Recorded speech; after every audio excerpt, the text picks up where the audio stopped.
No a my pokračujeme v našom dnešnom vysielaní ďalej a v nasledujúcich minútach vám predstavíme japonské vlasové kúpele, ktorých súčasťou je aj masáž hlavy. Našim ďalším hosťom je pán Jaro Rataj. Vítajte, Jarko, dobrý deň. Ďakujem za pozvanie. Tak, dobrý japonské vlasové kúpele, to znie tak, by som povedala, až exoticky trošku, možno pre našinca.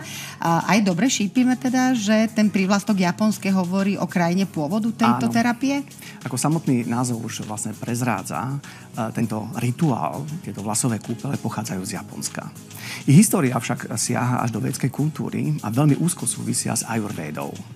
A práve dá sa povedať, v tom ostatnom období sa prináša, dá sa povedať, táto možno aj kultúra, možno toto ošetrenie aj do Európy.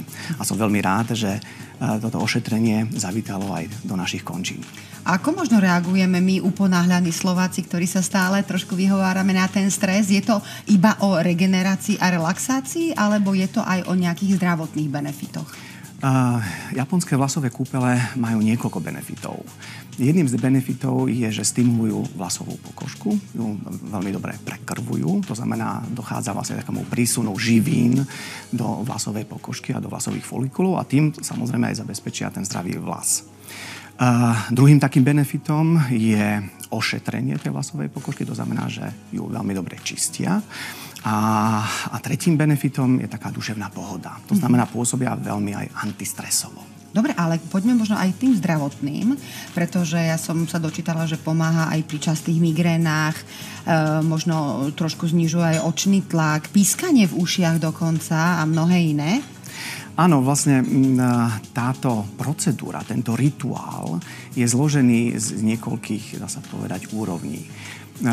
Tak, ako sme videli možno aj na tých záberoch, že v úvode, kde dochádza k určitej analýze, to znamená status quo vlasovej pokožky, kde zistíme v podstate, či je pokožka zdravá, či je zanesená, či náhodou tam nie sú kožné lézie, lebo kožné lézie a rôzne drobné ranky môžu byť aj kontraindikáciou pre toto ošetrenie. Áno, pre absolvovanie tohto ošetrenia.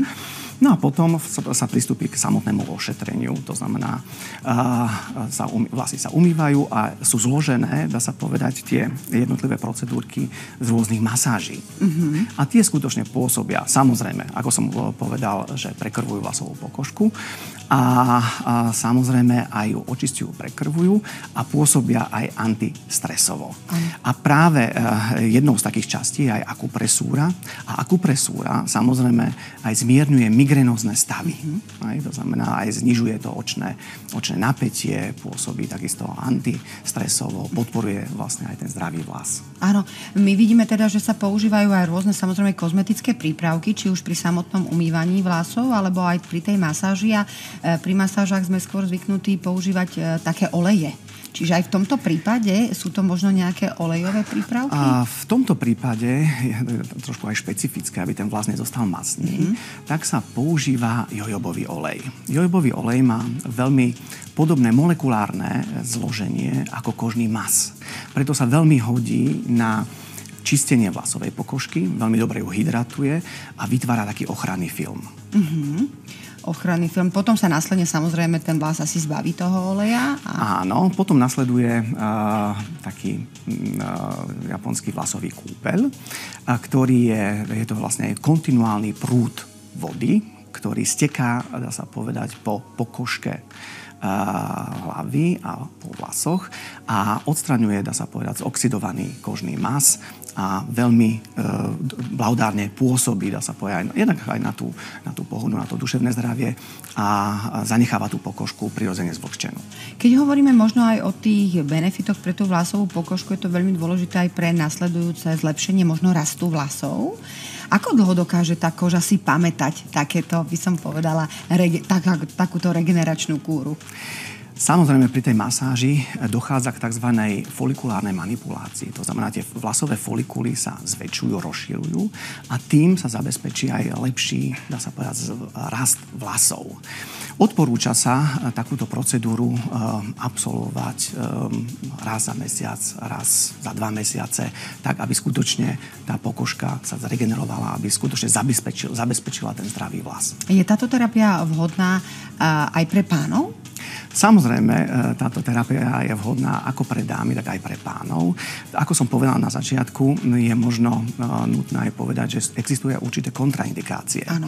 A síce to sú nadpojené vlasy, potom sú to vrkôčiky, dredy, afroúčesy a samozrejme nejaké kožné ochorenia, prípadne drobné poranenia, kožné lézie. Áno. Vtedy sa samozrejme tieto vlasové kúpele nemôžu realizovať. Ale práve preto sa tam v úvode tej terapie robí tá diagnostika, aby sa teda skontroloval ten aktuálny stav tej vlasovej pokožky. Áno. A na základe toho sa možno aj vyhodnotí, že čo tá, ktorá konkrétna vlasová pokožka teda potrebuje. Je to, by som povedala, šité na mieru individuálne? Áno, je nutné povedať, že počas vlasových kúpelov, počas tejto procedúry sa využíva aj špeciálna vlasová kozmetika, ktorá bola vyvinutá na tento účel. A sú tam rôzne, samozrejme, kozmetické prípravky a ktoré obsahujú, a to je veľmi, veľmi, dá sa povedať, také dôležité, zvláštne, že je tam tzv. Hodvábny komplex. To je patentovaná zložka v tejto kozmetickej línii, ktorá sa vyvíjala v Japonsku, ktorá vlastne tú pokožku hlavy veľmi dobre vyživuje a veľmi dobre, dá sa povedať, pôsobí na ten rast zdravého vlasu. My sme hovorili, že teda krajina pôvodu je Japonsko a má to teda aj istú dávku ako keby filozofie, táto terapia? Áno, tým, že ajurvéda je založená na takej rovnováhe medzi tým fyzickým a psychickým zdravím, tak dá sa povedať, súčasťou tých vlasových kúpeľov je práve aj tá psychická pohoda. Pretože vieme, že stres samozrejme pôsobí veľmi negatívne na rast vlasov, pretože nedochádza k takému dokrveniu, prekrveniu vlastne tej vlasovej pokožky.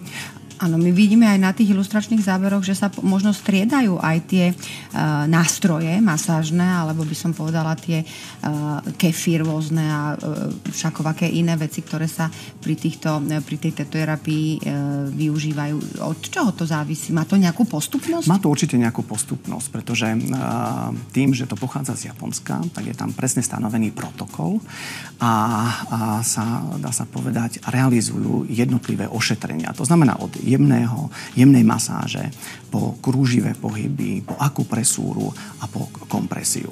To znamená, samozrejme má to nejakú postupnosť a možno, čo by sme ešte mohli uviesť, že vlastne počas tohto ošetrenia je poskytnutá aj tzv. Párny kúpeľ. Párny kúpeľ, ktorý má vlastne také obsahuje vodné mikročastice, ktoré sa veľmi dobre vstrebávajú do pokožky a veľmi dobre prenášajú tie aktívne látky do pokožky hlavy. Je to, hovoríme, že istá forma regenerácie, ale samozrejme aj s tými plusovými zdravotnými aspektami, ktoré sme spomínali. To znamená, že mal by si to človek možno naplánovať na popracovné obdobie, aby teda naozaj už potom mohol dokonale sa zregenerovať a pripraviť sa na ďalšie pracovné úlohy, alebo to naopak môžeme absolvovať ako štart do nového pracovného dňa?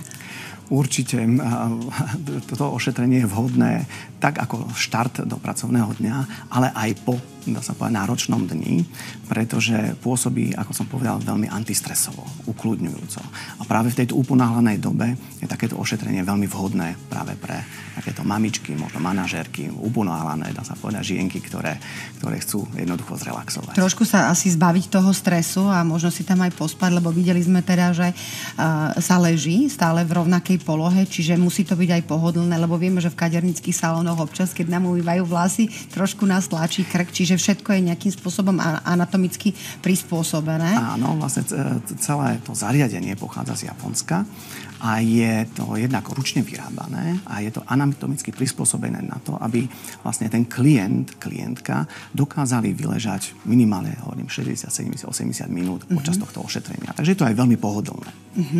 Dokáže to napríklad odstrániť aj príliš, ja neviem, časté alebo teda veľké vypadávanie vlasov, že keď to človek pravidelne absolvuje, my sme hovorili o tej stimulácii, ale že či ak teda mám problém s nejakým vypadávaním vlasov, tak či mi to naštartuje tie folikuly?